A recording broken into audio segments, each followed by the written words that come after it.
A good friendship is a valuable thing for a Muslim. Whether you're male or female, a good friendship can be a great source of inspiration and support. But what did the Prophet, peace be upon him, say about friendships? What advice has he given to us? How can we choose the right friends, and how can we make sure that we are being good Muslim friends as well? Salaam everyone, my name is Shahrukh, welcome to Raise Your Deen. Let's get started. When you consider that outside of your family, it's your friends that you spend the most time with, it's important to consider who your friends are. What are they like? And for that matter, what traits do make for a good Muslim friend? Well, the first thing is righteousness, as the Prophet, peace be upon him, has said that a man follows the religion of his friend, so each one should consider whom he makes his friend. And there's no benefit for us as Muslims to befriend someone who persists in major wrongdoings. If you have friends who take part in things like drinking alcohol, doing drugs, gambling, smoking, romance and intimacy outside of marriage, these are not the types of people that you want to be your friends. Having these types of people in your life makes you desensitized to these things. It makes you more likely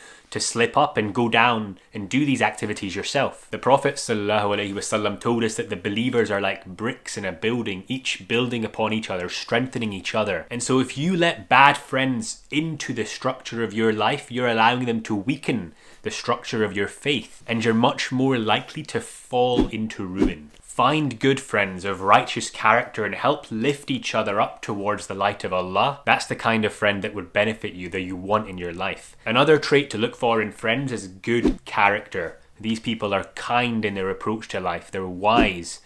They're sensible. And they'll encourage you to be the same. They model their behaviour based on the practice of the Prophet, peace be upon him, or his companions, or the female role models in Islam. And that will encourage you along the same path as well. And a third trait to look for in a friend is of a high intellect, because their advice is less likely to come from a place of ignorance, and they're more able to discern the context of your situation in terms of when you ask them for their advice. The next thing I want to discuss is how to be a good friend. Once you've found a friend who embodies the traits that we've talked about already that you think you might want to maintain a relationship with, how do you keep that friendship alive? How do you be a good friend from your side? The first way to be a good friend, a good Muslim friend, is to be selfless, to be free of jealousy when it comes to your friends, and to wish for them what you would wish for yourself. The Prophet, peace be upon him, said that none of you will believe until you wish for your brother that which you wish for yourself. And it's a beautiful hadith if you reflect on its full meaning. There's so much selfish interest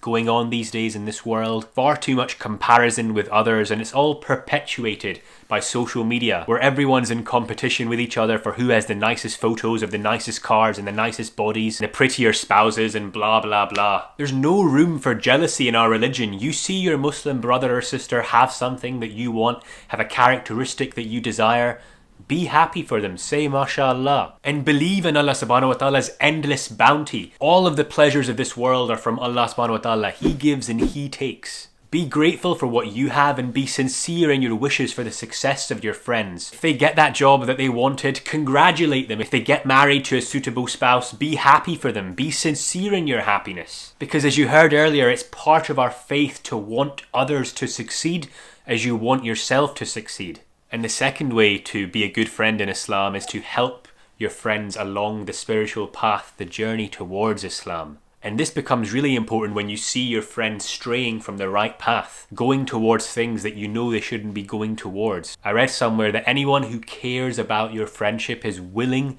to criticize you, while those who make light of your faults show that they don't care. When people face difficulties, when they're down, when their luck is out, that's when friends show themselves up the most. That's an opportunity as a friend to support them, to remind them of Allah subhanahu wa ta'ala. The tests and tribulations of life can get us all down, and a good friend helps bring you back up towards Allah subhanahu wa ta'ala, towards the right path, and ultimately back into a healthy mindset. Nobody is perfect. We should all help each other. We all need each other. And that's why it's important to surround yourself with people going towards the same way that you are, and to help each other when we lose our way. As the Prophet, peace be upon him, is quoted as saying, Allah Almighty said, "My love is a right upon those who befriend each other for my sake. My love is a right upon those who defend each other for my sake." May Allah subhanahu wa ta'ala guide us to choose friends who bring us closer to the deen and protect us from people who would take us away from the righteous path of Allah. Don't go away. Click here to watch another video on how to raise your deen. Otherwise, Jazakallah khair for watching. Thank you for your time. Take care of yourself. Assalamu alaikum.